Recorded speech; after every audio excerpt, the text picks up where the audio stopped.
मोर जितना अब खूबसूरत है, इससे कई ज्यादा जन्नत में खूबसूरत था। मोर की खूबसूरती पे सभी परिंदे फिदा थे, लेकिन इन सब खूबियों के बावजूद मोर से ऐसी कौन सी खता हो गई थी जिससे अल्लाह तबारक व ताला ने मोर को जन्नत से निकाल दिया। अल्लाह तबारक व ताला ने जब हजरत आदम अलैहिस्सलाम और अम्मा हवा को पैदा फरमाया, इसके बाद इनको जन्नत में भेज दिया। वो दोनों जन्नत में बहुत ही पुरसुकून रहते थे, बहुत ही लजीजा मेवे फल खाया करते थे। लेकिन एक अनाज जिसको खाने से अल्लाह पाक ने इन्हें मना फरमाया और वो अनाज गंदुम था। चूंकि शैतान हजरत आदम अलैहिस्सलाम की वजह से ही जन्नत से निकाला जा चुका था, उसी वजह से शैतान की हजरत आदम अलैहिस्सलाम से दुश्मनी हो गई थी। शैतान ये चाहता था कि वो किसी भी तरह हजरत आदम अलैहिस्सलाम को जन्नत से निकाल दे और साथ में अम्मा हवा को भी जन्नत से निकाल दे।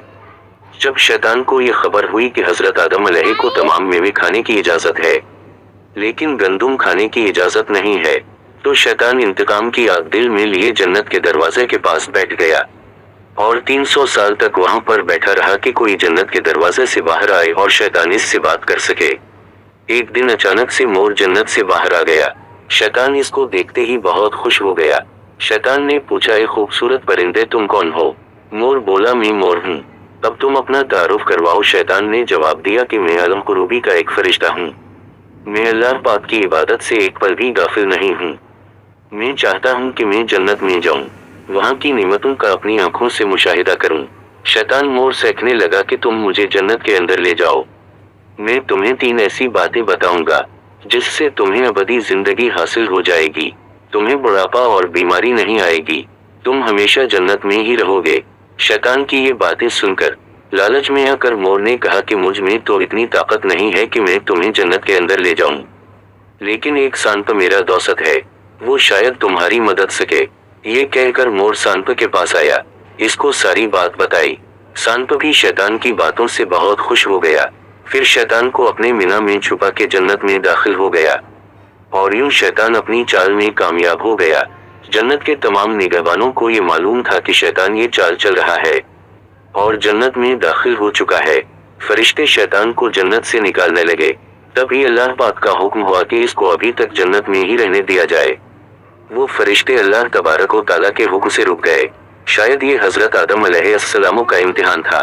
शैतान हजरत आदम अलैहिस्सलाम के पास और अम्मा हवा के पास जाकर अपनी मोहब्बत का इजहार करने लगा।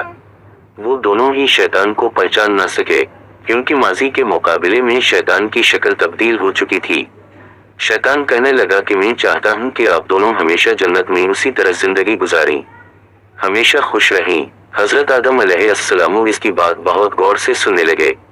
शैतान ने कहा, अगर आप मेरी बात मान जाएं तो आपको जन्नत की और भी तमाम सहूलतें मिलेंगी। हजरत आदम अलैहिस्सलाम शैतान के बहकावे में आकर कहने लगे कि ये किस तरह मुमकिन है। शैतान कहने लगा, एक गंदुम का दाना अगर आप दोनों चख लें तो आपको अबदी हया हासिल हो जाएगी और आप जन्नत में ही रहेंगे। ये बात सुनकर हजरत आदम अलैहिस्सलाम के दिल में रुझान पैदा हुआ, लेकिन इनके दिल में अल्लाह की नाफरमानी का खौफ गालिब आ गया। जबकि अम्मा हवा शैतान की बातों में आ गई, जिस पर अम्मा हवा ने हजरत आदम अलैहिस्सलाम को राजी कर लिया। फिर इसके बाद इन दोनों ने इस गंदुम के दाने को चख लिया।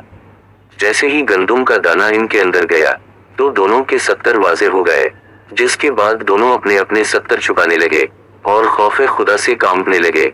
उसी दौरान अल्लाह तबारक व ताला ने फरिश्तों को ये हुक्म दिया कि हजरत आदम अलैहिस्सलाम और अम्मा हवा दोनों को जमीन पर उतार दो। हजरत आदम अलैहिस्सलाम को श्रीलंका के करीब नीचे जमीन पे भेज दिया, जबकि अम्मा हवा को जदा की सरजमीन पर उतारा गया। जिन खूबसूरत पैरों से चलकर मोर शैतान को जन्नत के अंदर लेकर आया था, वही खूबसूरत पांव अल्लाह पाक ने मोर से ले लिए। सांप जो अपने मीना में शैतान को छुपा कर लाया था, इसके मीना की खूबसूरत खुशबू को छीनकर इसमें जहर डाल दिया गया।